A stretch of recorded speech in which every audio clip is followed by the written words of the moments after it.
দেখো সৈকত, আমাদের পাশের ফ্ল্যাটের দিদা বড্ড বিরক্তিকর। উফ, ভদ্রমহিলা তো প্রাইভেসি মেনটেন করতেই জানেন না।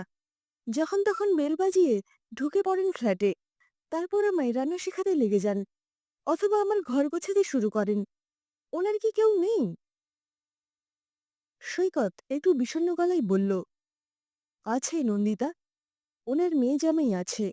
ওরা ব্যাঙ্গালোরে থাকে, দুজনেই সার্ভিস করে। এখানে এসেছিল সেই মাস 6 আগে। নন্দিতা কফি মাগটা সৈকতের সামনে নামিয়ে দিয়ে বলল, তা উনি তো ওখানে গিয়ে থাকলেই পারেন।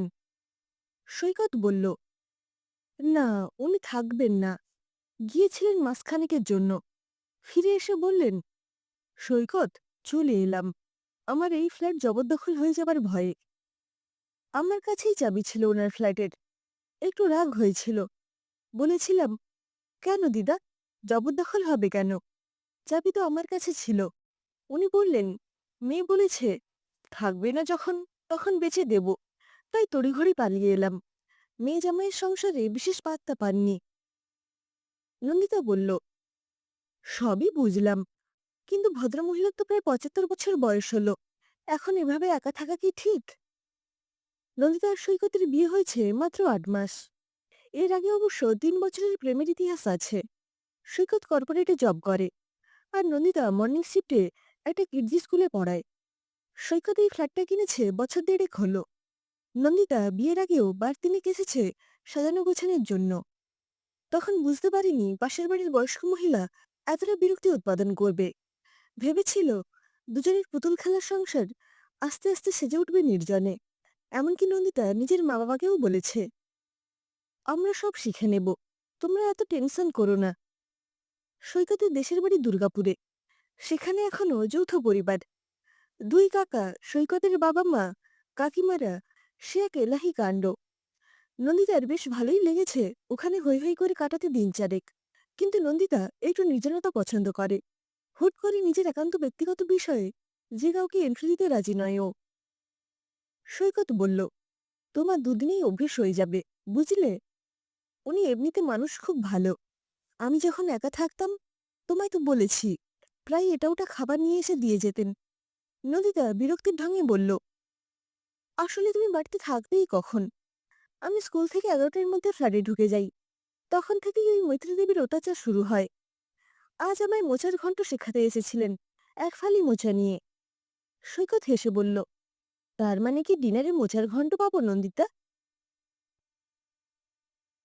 নন্দিতা আরো রেগে গিয়ে বলল, ওনার বাড়িতে গিয়েই থাকো না, সব রেঁধে খাওয়াবেন। আবার নিজের একটা ঝকমকে স্বর্ণজরি শাড়ি নিয়ে এসে আমায় বললেন, এটা পরে একদিন ঘুরে আসবি আমার নাতির সঙ্গে। এসব অরিজিনাল জিনিস আর পাবি না। ভাবো তো, কি সমস্যা? আমি নাকি ওই শাড়ি পরে ঘুরতে যাব? এমনিতেই আমি শাড়ি হ্যান্ডেল করতে পারি না। সৈকত মুখ টিপে হেসে বলল, এত রাগ করো না, ইগনোর করো। নন্দিতা বলল, আমি পারি না সৈকত এভাবে ইগনোর করতে। হয় তুমি ওনাকে ডিরেক্ট কিছু বলবে, না হয় আমি বলবো। ওহো, তুমি তো আবার কিছু বলবে না, সকলের কাছে ভালো হয়ে থাকবে। আমি বলে দেবো ওনাকে যে আমার একটু প্রাইভেসি দরকার হয়। এমন হুটহাট আসবেন না, যা ভাবে ভাববে। সৈকত কিছু না বললে ল্যাপটপটা খুলে বসল। মৈত্রী দিদা তো মাই ডিয়ার মানুষ। দাদু রেলের ইঞ্জিনিয়ার ছিলেন। কত জায়গায় ঘুরেছেন উনি। সেসব অভিজ্ঞতার কথা গল্প করেন। শুনতে তো মন্দ লাগে না সৈকতের। তাতে নন্দিতা এত রেগে যাচ্ছে কেন? এই বিশাল কমপ্লেক্সের ফ্ল্যাটগুলোতে কেউ কারোর গেটে নক করেন না বললেই চলে। যে যা নিজের নিজের মতো, কেউ কারোর খোঁজ নেয় না। যৌথ পরিবার থেকে আসার পরে সৈকতের কেমন একলা লাগতো প্রথম প্রথম। তখন দিদাই যে এগিয়ে এসেছিলেন, নিজেই গল্প জুড়েছিলেন। আসলে দাদুই নাকি বছর 2 আগে বাড়ি বিক্রি করে ফ্ল্যাট কিনেছিলেন। তাই নিয়ে দিদার সঙ্গে ঝগড়াও হয়েছিল। দিদা বলেছিলেন, না আছে উঠোন, না আছে নিজস্ব ছাদ, এর নাম নাকি বাড়ি।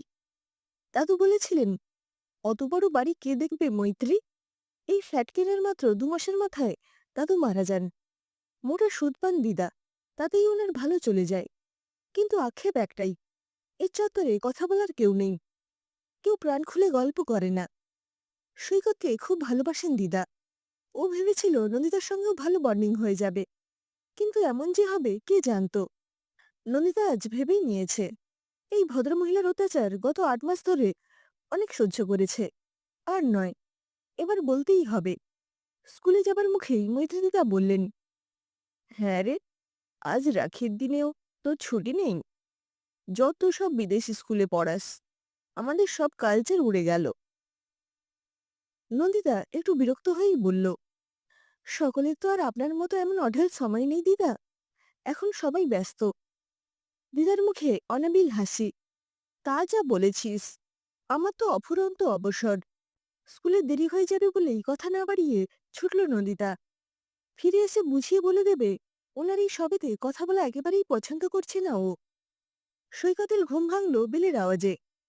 নন্দিতা ডেকে গেলেও আর একটু ঘুমিয়ে পড়েছিল সৈকত।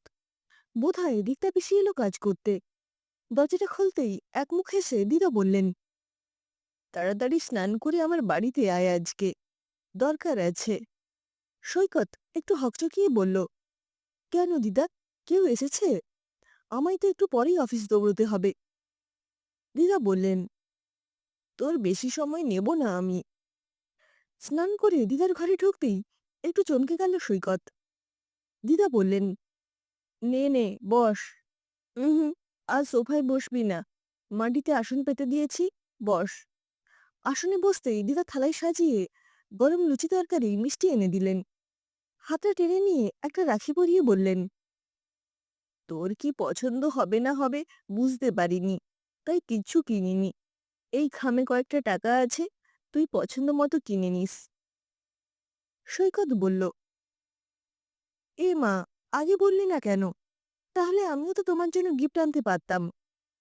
দিদা হেসে বললেন, ধুর পাগল, আমার কি জিনিসের অভাব আছে রে? ভোগ করার লোক নেই। তুই বরং আমায় একদিন কলকাতার একটা ভালো রেস্টুরেন্টে নিয়ে যাস। আগে তোর দাদুর সঙ্গে কয়েকবার গেছি। সৈকত ঘাড় নেড়ে বলল, কবে যাবে বলো, নিয়ে যাব।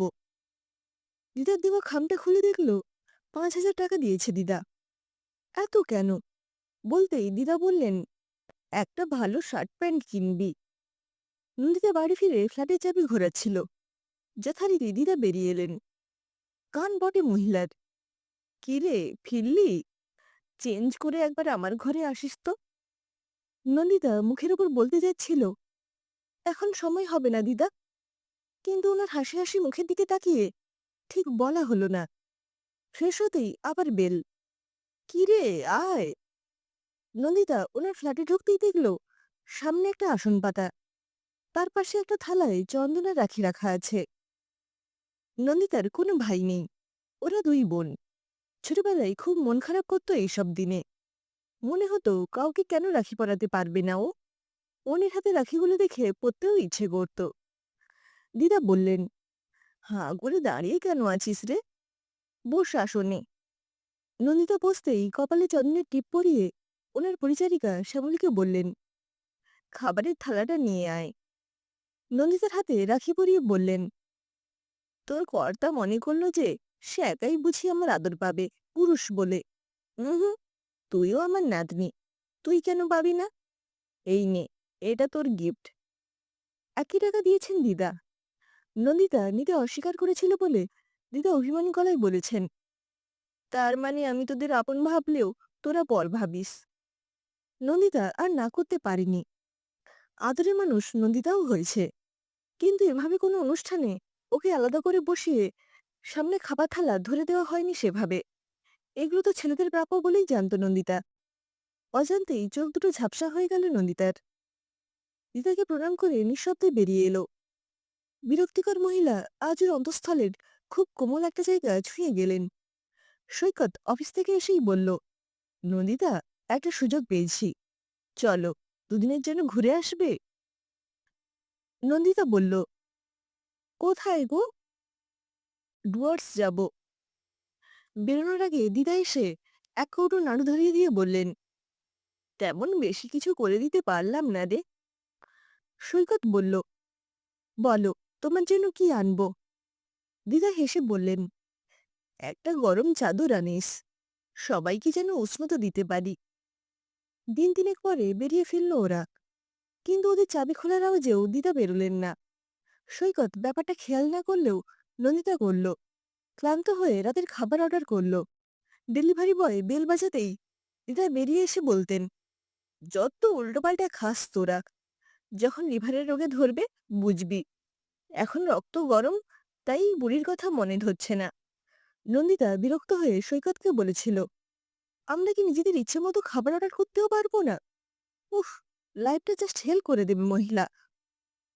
আজ দিদা দরজা খুললেন না, কিছুই বললেন না। ফুড ডেলিভারি বয় ডেলিভারি দিয়ে চলে গেল স্মুথলি। তবুও নন্দিতার কেমন যেন ফাঁকা ফাঁকা লাগছে। সৈকতকে বলতেও পারছে না। ও হয়তো বলবে, কেন, তুমি তো এটাই চাইতে। তাহলে এখন অনেক রাত হয়েছে, কাল সকালে উঠেই আগে খোঁজ নিতে হবে দিদার।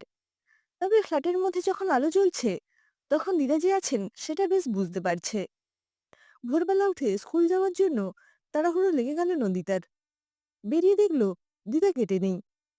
সাবধানে যাস, কলকাতার রাস্তায় যে গাড়ি বেড়েছে, স্কুটি করে যাস, আমার বড্ড চিন্তা হয় রে।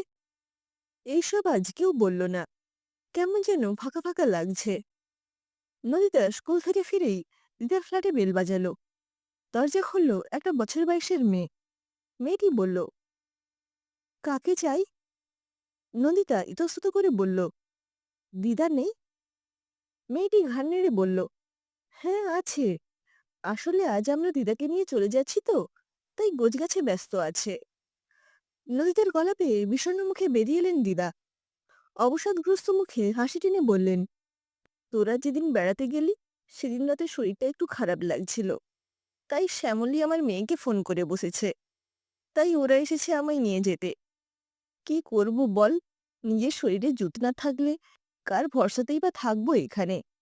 তোরা ভালো থাকিস, আমার নাতি এলে একবার দেখা করে যেতে বলিস। নন্দিতার মনে হওয়া উচিত ছিল, যাক, আপদ বিদেয় হলো, এবার শুধুই প্রাইভেসি, একান্ত নিজস্ব সময়ে আর কেউ গল্প করতে আসবে না। কিন্তু কেন কে জানে মনটা আজ বড্ড খারাপ লাগছে।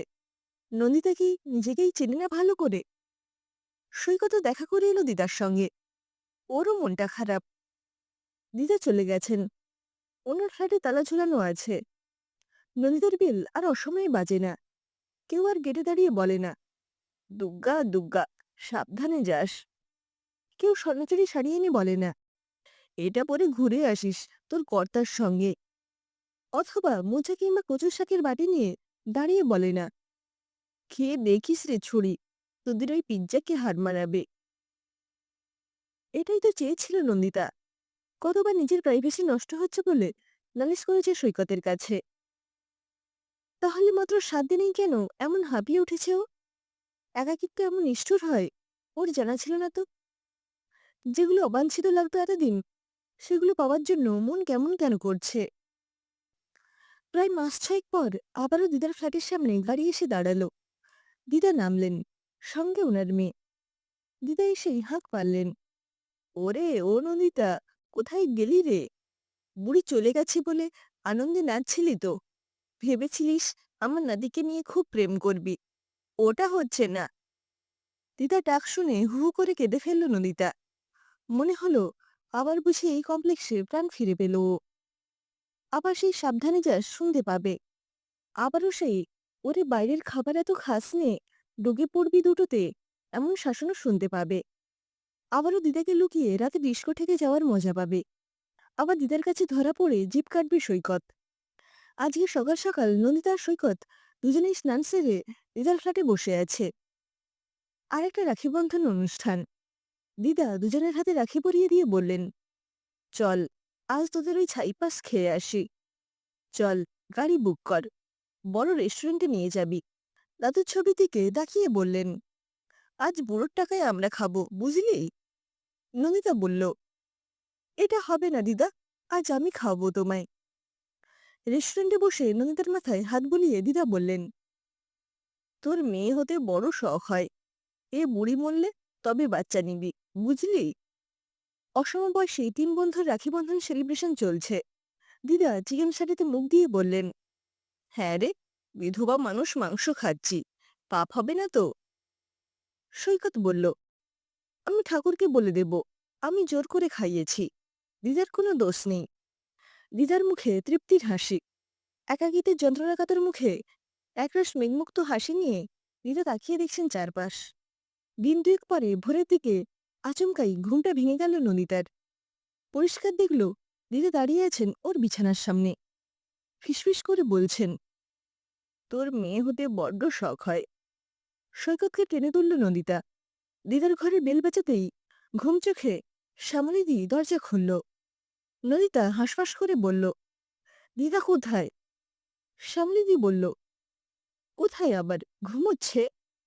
সৈকত ফিসফিস করে বলল, পাগলামি করো না নন্দিতা, ওটা স্বপ্ন ছিল। নন্দিতা সোজা দিদার ঘরে ঢুকে ডাকল দিদাকে। কোনো সাড়া নেই। সৈকত ডক্টরকে কল করল। ডক্টর এসে জানালেন ম্যাসিভ অ্যাটাক। ঘুমের মধ্যেই দিদার মেয়ে জামাই নাতনি সবাই এসেছে। পারলৌকিক কাজ মিটল দিদার। ফ্ল্যাট ফাঁকা। ফাঁকা নন্দিতা আর সৈকতের মনটাও। শূন্যতা ঘিরে ধরেছে নন্দিতাকে। মনমরা নন্দিতা শূন্য চোখে তাকিয়ে থাকে বন্ধ ফ্ল্যাটের দরজার দিকে। সৈকত লাফাতে লাফাতে এসে বলল, নন্দিতা, দিদা আসছেন, আমাদের কাছেই আসছেন।